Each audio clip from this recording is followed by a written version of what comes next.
बिस्मिल्लाहिर्रहमानिर्रहीम। अस्सलाम वालेकुम। उम्मीद है आप सब लोग खैरियत से होंगे। आज हमारा टॉपिक होगा एडजस्टिंग एंट्रीज का। इससे पहले हम पढ़ चुके हैं कि किस तरह से आपने जर्नल एंट्रीज करनी है, उसको लेजर्स में पोस्ट करना है और ट्रायल बैलेंस प्रिपेयर करना है। तो इस तरह से है कि जब आप जनरल ट्रायल बैलेंस बना लेते हैं तो कुछ एंट्रीज ऐसी होती हैं जो कि नॉर्मल वे में रिकॉर्ड होनी होती हैं लेकिन नहीं हो पाती किसी वजह से। कि आप पूरी फाइनलाइजेशन कर लेते हैं, ट्रायल बैलेंस बना लेते हैं, लेकिन बाद में आपको एहसास होता है कि कुछ आउटस्टैंडिंग इवेंट्स थे या कुछ एंट्रीज थी जो कि रिकॉर्ड होनी थी लेकिन वो रिकॉर्ड नहीं हो सकी। और अगर वो रिकॉर्ड नहीं हुई तो आपका ट्रायल बैलेंस भी कंप्लीट नहीं है। और अगर ट्रायल बैलेंस कंप्लीट नहीं है तो आप अपने फाइनेंशियल स्टेटमेंट्स भी नहीं बना सकते, क्योंकि वो आपका इनकम्प्लीट ट्रायल बैलेंस है। और आप अगर उससे फाइनेंशियल स्टेटमेंट्स बनाते हैं तो वो आपकी फाइनेंशियल स्टेटमेंट्स भी एक्यूरेट नहीं होंगी। तो उसके लिए कुछ एडजस्टिंग एंट्रीज करनी पड़ती हैं, जिसकी के तीन टाइप्स हैं मेन जो कि आप करते हैं। उसमें अप्रूवल्स होती हैं। अप्रूवल्स ऐसी एडजस्टिंग एंट्रीज होती हैं जो कि एक्सपेंसेस या रेवेन्यू इनकर हो गए होते हैं, अर्न हो गए होते हैं, लेकिन आपने रिकॉर्ड नहीं किए होते। तो वो आपको उस पीरियड में रिकॉर्ड करने पड़ते हैं। अ, चाहे वो आपको रिसीव हुए हैं या नहीं हुए, या चाहे आपने पे किए हैं वो एक्सपेंसेस या नहीं किए। और डेफरल्स ऐसे ऐसी एडजस्टिंग एंट्रीज होती हैं जो कि आपने रिकॉर्ड कर ली होती हैं लेकिन वो उस पीरियड से रिलेट नहीं करती, इसलिए आप उनको फ्यूचर डेट पे लेके जाना होता है आपने। और एक्सपायरेशंस एक्सपायरेशंस ऐसी एडजस्टिंग एंट्रीज होती हैं लाइक डेप्रिसिएशन, कि आपने एसेट को इस्तेमाल कर रहे हैं और वो एसेट की वैल्यू में कमी हो रही है, लेकिन आपने उस कमी के एक्सपेंस को आपने रिकॉर्ड करना होता है लेकिन रिकॉर्ड नहीं किया। तो आपने उस पीरियड में इसको रिकॉर्ड करना है। तो लास्ट जो हमने काम किया था उसकी तरफ चलते हैं और फिर उससे आगे स्टार्ट करेंगे। मैं आपकी बुक से एक क्वेश्चन ले लेता हूँ।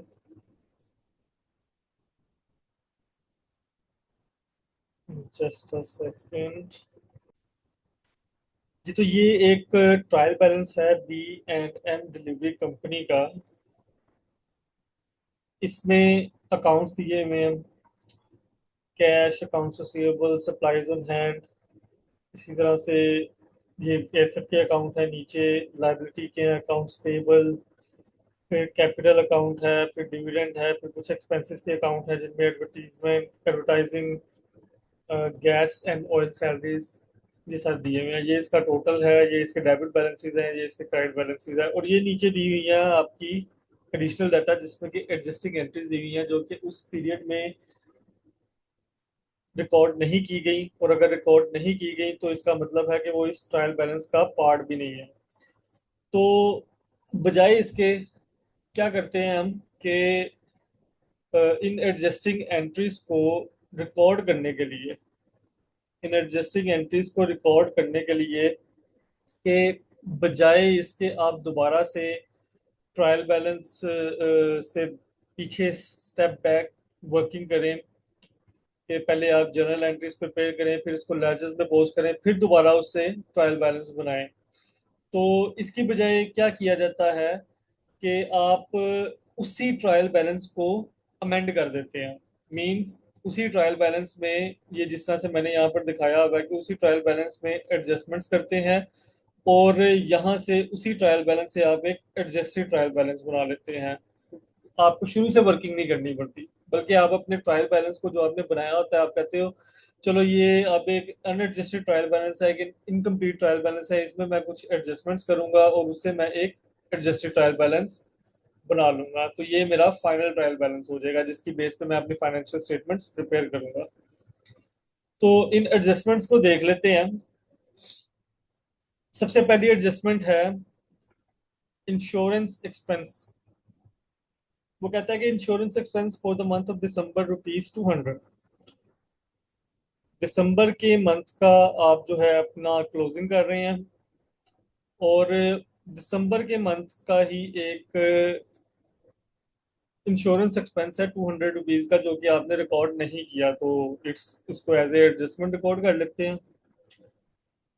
आपके पास यहाँ पर इंश्योरेंस एक्सपेंस है, चूंकि एक्सपेंस वो कह रहा है कि रिकॉर्ड नहीं किया था, तो आप कर लेते हैं। जब एक्सपेंस को रिकॉर्ड करेंगे तो एक्सपेंस एक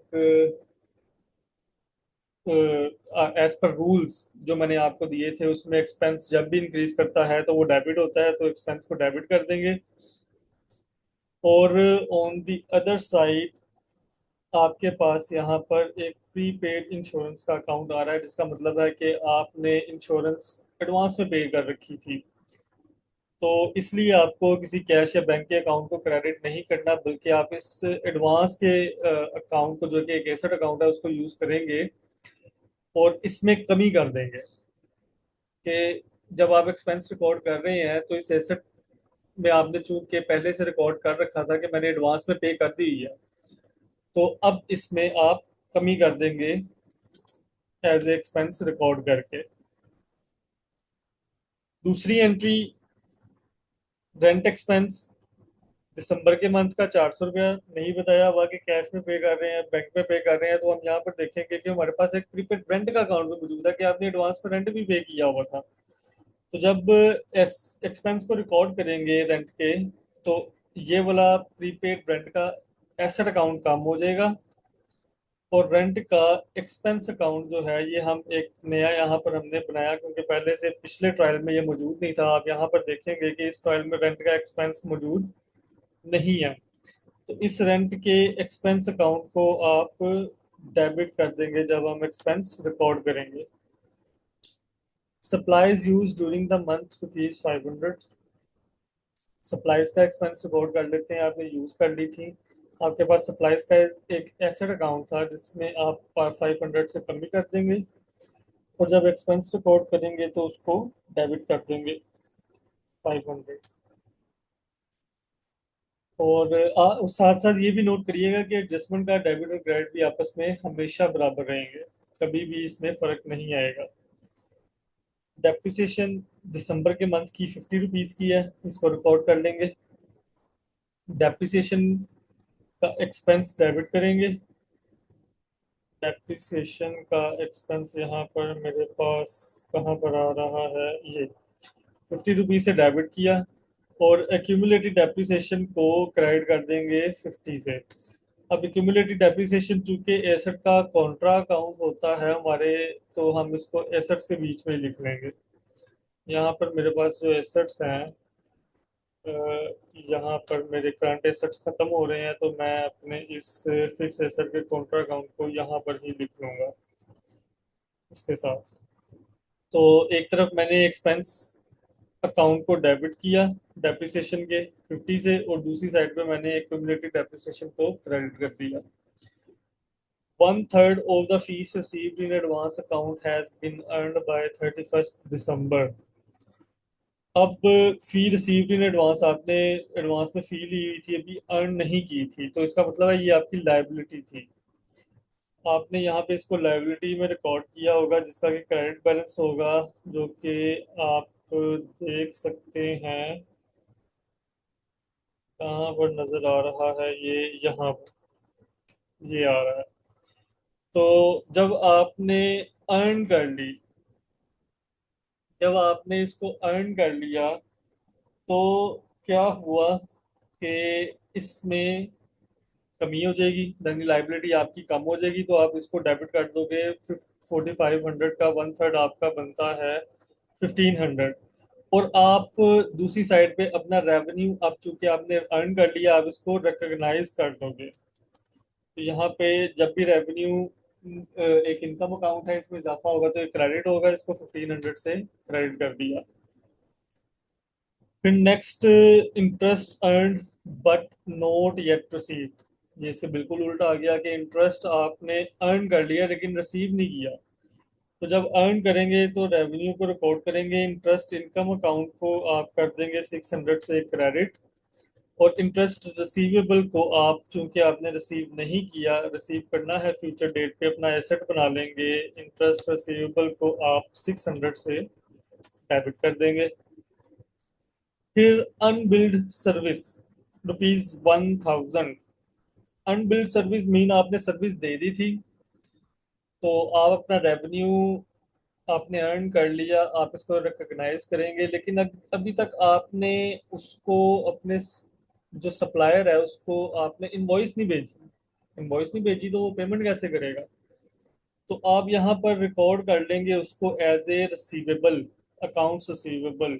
तो 1000 से आप अपना एसेट बढ़ा देंगे, और यहाँ पर अपने रेवेन्यू, जो सर्विस का रेवेन्यू है, तो सर्विस के रेवेन्यू में इसको 1000 को ऐड कर लेंगे मजीद। लास्ट एंट्री है क्रूड सैलरीज। सैलरीज आउटस्टैंडिंग है, आपने इनका, आपका एक्सपेंस हो गया है लेकिन अभी तक आपने पे नहीं की, लेकिन एक्सपेंस आपका इसी पीरियड से रिलेट कर रहा है, इसलिए आप अपना एक्सपेंस इसी पीरियड में बुक करेंगे 180 से। और दूसरी साइड पे सैलरीज पेएबल को, कहाँ पर मेरे पास है ये अकाउंट, सैलरीज पेएबल को 180 से, ओहो ये सॉरी, मैंने सैलरीज पेएबल को ही डेबिट कर दिया, मुझे सैलरीज पेएबल को क्रेडिट करना है, और सैलरीज के एक्सपेंस अकाउंट को डेबिट करना है, जो कि यहाँ पर है। सैलरीज के एक्सपेंस अकाउंट को मैं कर दूंगा 180 से डेबिट। तो ये मैंने सारी की सारी अपनी जो एडजस्टमेंट्स थी उनका मैंने इम्पेक्ट ले लिया। मैंने अकाउंट्स को डेबिट भी कर दिया और मैंने क्रेडिट भी कर दिया। तो अब इसके बाद मैं बनाऊंगा अपना एडजस्टेड ट्रायल बैलेंस। और जब मैं अपना एडजस्टेड ट्रायल बैलेंस बनाऊंगा, तो उसके लिए मैं आपको एक ट्रिक बताता हूँ कि आपने क्या करना है एडजस्टेड ट्रायल बैलेंस को बनाने के लिए। वो ट्रिक ये है कि, एक मिनट, स्क्रीन आपको नजर आ रही है? तो ट्रिक ये है कि मैं यहाँ पे कैटेगराइज कर लूंगा, कैटेगराइज कर लूंगा अपने सारे अकाउंट्स को, कि ये इसकी नेचर क्या है, ये किस कैटेगरी के हैं। अब कैश अकाउंट मेरा एसेट अकाउंट होता है, रिसीवेबल भी मेरा एसेट है, सप्लाईज एसेट है, prepaid insurance asset, prepaid rent asset, security depreciation asset, और डिविडेंड जो है, ये चूंकि मेरा कैपिटल में से लेस होता है, ऑल्दो ये इक्विटी अकाउंट नहीं है, ये जस्ट मैंने आपको यहाँ पर भी बताया था इस लिस्ट ऑफ अकाउंट्स में कि ये इसकी नेचर नहीं है कि ये इक्विटी अकाउंट होता है, लेकिन चूंकि ये इक्विटी में से, कैपिटल में से लेस होता है जब भी उन्हें ड्राइंग करता है, तो मैंने इसलिए यहाँ पे इसको इक्विटी अकाउंट में लिखा था, तो मैं इसको कह दूंगा कि ये इक्विटी है। और एडवर्टाइजिंग एक्सपेंस, ये मेरा एक्सपेंस अकाउंट है। Oil and gas, salaries, utilities expense, expense expense expense expense, ये सारे एक्सपेंस अकाउंट है। इंटरेस्ट रिसीवेबल, ये मेरा एसेट अकाउंट है। फिर ये मेरा लाइबिलिटी अकाउंट है, पेबल है, अकाउंट्स पेबल, लाइबिलिटी। फिर सर्विस रिसीव्ड इन एडवांस, ये भी लाइबिलिटी अकाउंट था। फिर सैलरीज पेबल, लाइबिलिटी अकाउंट, ये मेरा इनकम अकाउंट है, ये भी मेरा इंटरेस्ट इनकम अकाउंट है, ये मेरा इक्विटी अकाउंट है। तो यहाँ पर आपने देखा कि मैंने सारों को कैटेगराइज कर लिया। ये एक शॉर्ट वे बता रहा हूँ आपको जल्दी से एडजस्टेड ट्रायल बैलेंस के डेबिट और क्रेडिट बैलेंस निकालने का। सबसे पहले मैं कर लूंगा अपने एसेट और एक्सपेंस अकाउंट को। एसेट और एक्सपेंस, क्योंकि इनकी नेचर सेम होती है, इनका नॉर्मल बैलेंस डेबिट बैलेंस होता है, और जब इनमें इजाफा हो तो ये डेबिट होते हैं, कमी हो तो ये क्रेडिट हो जाते हैं। तो ये मेरे सारे एसेट और एक्सपेंस के अकाउंट मैंने निकाल लिए। इस पे मैं ये लगाऊंगा फॉर्मूला कि जो मेरा डेबिट बैलेंस था, एडजस्टमेंट में उसका डेबिट बैलेंस प्लस करूंगा और एडजस्टमेंट वाले क्रेडिट बैलेंस को माइनस कर दूंगा, तो ये मेरे सारे के सारे जो एसेट और एक्सपेंस अकाउंट है इसका एडजस्टेड ट्रायल बैलेंस का बैलेंस मैंने कैलकुलेट कर लिया है। फिर मैं लूंगा अपना इक्विटी, इनकम और लायबिलिटी अकाउंट। इनकी नेचर सेम होती है। इनका नॉर्मल बैलेंस जो होता है वो क्रेडिट होता है, जब इसमें इजाफा हो तो क्रेडिट होते हैं, जब ये इनमें कमी हो इन अकाउंट्स में तो ये डेबिट होते हैं। तो यहाँ पर क्रेडिट साइड पे मैं फार्मूला लगाऊंगा। यहाँ पर मेरे जो क्रेडिट बैलेंसेस हैं, जो मेरे क्रेडिट बैलेंसेस हैं उसमें मैं क्रेडिट को प्लस करूंगा और डेबिट को माइनस कर दूंगा। तो ये मेरे इसके बैलेंसेस आ गए। यहाँ पर आपने देखा कि मेरा ड्राइंग अकाउंट जो है वो उसमें कोई बैलेंस नहीं आया। वो इस वजह से नहीं आया क्योंकि मैंने आपको बताया था कि ये कैपिटल में से लेस होता है नॉर्मली, ये इक्विटी अकाउंट होता नहीं है। तो इसका जो बैलेंस है ये जब भी आप लेंगे तो आप इसको यहाँ से डेबिट में डायरेक्टली ले लेंगे। तो अब मैं देखता हूँ कि मेरा जो अकाउंट है, इसी तरह एक और ये एक यहाँ पे एसेट अकाउंट आ गया क्योंकि ये दोनों कॉन्ट्रा अकाउंट है। वो इक्विटी का कॉन्ट्रा अकाउंट है, वो एसेट का कॉन्ट्रा अकाउंट है। तो इसके भी यहाँ पे एक्यूमुलेटेड डेप्रिसिएशन के यहाँ पे माइनस बैलेंस आ गया। तो इसको भी मैं मैन्युअली एडजस्ट कर लूंगा कि ये जो मेरा बैलेंस होता है, क्योंकि कॉन्ट्रा अकाउंट है तो यहाँ पे इसको मैं यहाँ पे इसका बैलेंस लेके इधर से रिमूव कर दूंगा।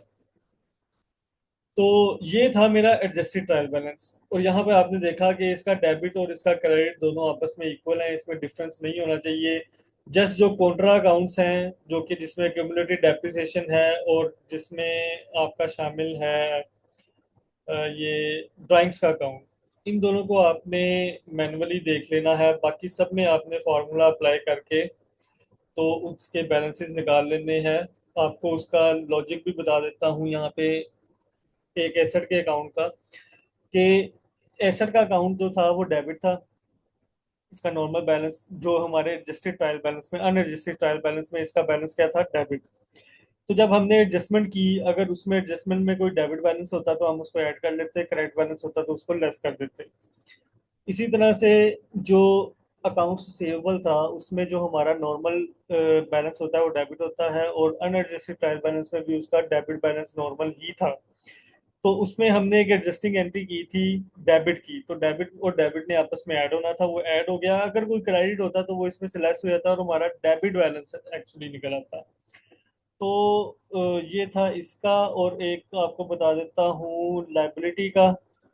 लाइबिलिटी में हमारे पास जो अनरजिस्टर्ड ट्रायल बैलेंस में बैलेंस था, जो कि लाइबिलिटी का नॉर्मल बैलेंस होता है, वो क्रेडिट बैलेंस था। इसमें हमने एडजस्टमेंट के क्रेडिट बैलेंस को ऐड किया और एडजस्टमेंट के डेबिट बैलेंस को इसमें से हमने लेस कर दिया। यही आपने एक्सपेंस के तौर पे भी करना है, यही आपने इनकम सॉरी अपना यही जो लाइबिलिटी के साथ ट्रीटमेंट होती है यही आपने इनकम वाले के साथ भी करनी है, और यही आपने इक्विटी वाले के साथ भी करनी है।